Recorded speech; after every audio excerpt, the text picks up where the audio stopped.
Hello बच्चों, तो आज हम बात करने वाले हैं प्रश्नावली 3.4 का क्वेश्चन नंबर 1 का 30 का। बोला है निम्न समीकरणों के युग्म को विलोपन विधि तथा प्रतिस्थापन विधि से हल कीजिए।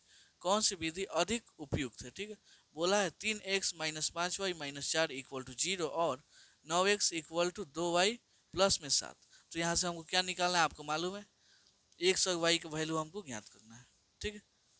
तो यहाँ पे सबसे पहले हम मान लेंगे समीकरण एक 3x माइनस में 5y। यहाँ पे देखिए 4 इधर माइनस में उधर जाएगा तो प्लस में हो जाएगा। और यहाँ पे 9x, यहाँ पे 2y प्लस में इधर आएगा तो माइनस में हो जाएगा इक्वल टू 7। ठीक है।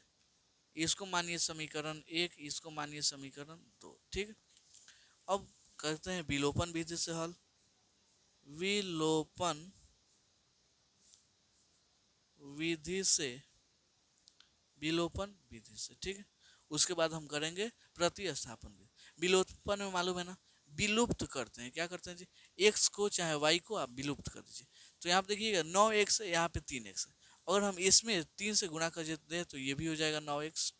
तो देखिए हम क्या लिखते हैं, समीकरण एक में, समीकरण एक में 3 से गुणा करके, समीकरण एक में 3 से गुणा करके करके समीकरण दो में से घटाने पर, समीकरण दो में से दो में से घटाने पर, ठीक है। क्या करना है, समीकरण एक में 3 से गुना कीजिए, दो में से घटा दीजिए। तो पहले दो वाला लिख लेते हैं, 9x minus 2y equal to 7। अभी यहाँ पे 3 से गुना, 3x में 3 से गुना होगा तो 9x हो जाएगा। माइनस है तो माइनस 3 से गुना कीजिएगा तो 15y हो जाएगा। यहाँ पे 4 में 3 से कीजिएगा 12 हो जाएगा। ठीक है। अब घटाना है तो साइन चेंज होगा, प्लस है तो माइनस, माइनस है तो प्लस, यहाँ प्लस है तो माइनस। 9x में से 9x गया तो ये तो कट गया। यहाँ पे 2x, सॉरी 2y माइनस में, यहाँ 15y प्लस में, तो 15 में से 2 गया 13y हो जाएगा। यहाँ पे देखिएगा तो 12 बड़ा है तो 12 में से 7 गया 5 आ जाएगा माइनस में। ठीक है। y का वैल्यू आपका कितना आ गया जी, -5/13 आ गया। अब इसी y के मान को हम समीकरण एक में चाहे दो में रखेंगे तो मान आपका x का आ जाएगा। तो चलिए रखते हैं y के मान को, y के मान को समीकरण एक में रखने पर, समीकरण एक में रखने पर क्या हो जाएगा जी, समीकरण एक आपका है कितना जी, 3x माइनस में 5y इक्वल टू 4। ठीक है। यहाँ पे 3x माइनस 5 गुणे y का वैल्यू 5/13, ठीक है, इक्वल टू 4। यहाँ पे आप देखिएगा तो 3x, तो 3x यहाँ पे माइनस माइनस प्लस हो जाएगा। अब 25/13 इक्वल टू 4। यहाँ पे 3x यहाँ पे हो जाएगा 4, या 25/13 क्या है जी, प्लस में इधर गया तो माइनस में हो जाएगा। ठीक है। यहाँ पे 3x एल्सियम लीजिएगा, कुछ नहीं तो एक और 13 का एल्सियम हो जाएगा 13, भाग दीजिएगा 13 मार्क्स में कटेगा, 13 में 4 से गुना कीजिए, 13 चौका 52 हो जाएगा, माइनस तो माइनस, यहाँ 25 है तो 25। 3x यहाँ पे 2 में से 5 जाएगा नहीं तो 12 में से 5 गया 7, और 4 में से 2 गया तो 2, 4 में से 2 गया 2/13। ये देखिएगा तो कटेगा नहीं। यहाँ पे 27/13, ये 3 इधर गुना में ही है, इधर आएगा तो भाग में, 3 एकम 3 9 3 27। आपका x का मान कितना आ गया जी, 9/13। तो यहाँ से आपने क्या देख लिया जी, यहाँ पे x का मान आ गया 9/13 और y का वैल्यू आपका कितना आ गया जी, -5/13। यही इसका क्या हुआ जी, आंसर हो गया। चलिए अब आते हैं इसे प्रतिस्थापन विधि से हल करते हैं। चलिए कलम चेंज कर लेते हैं, यहाँ पे इतना हो गया। चलिए अब आते हैं प्रतिस्थापन विधि से, प्रतिस्थापन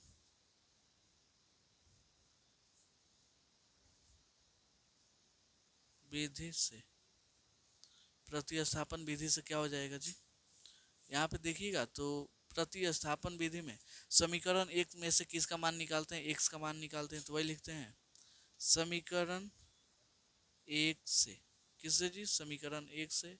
समीकरण एक आपका है कितना जी, 3x minus 5y equal to 4। 3x का वैल्यू यहाँ पे 5y माइनस में था, इधर आ गया तो प्लस में हो गया, प्लस में 4।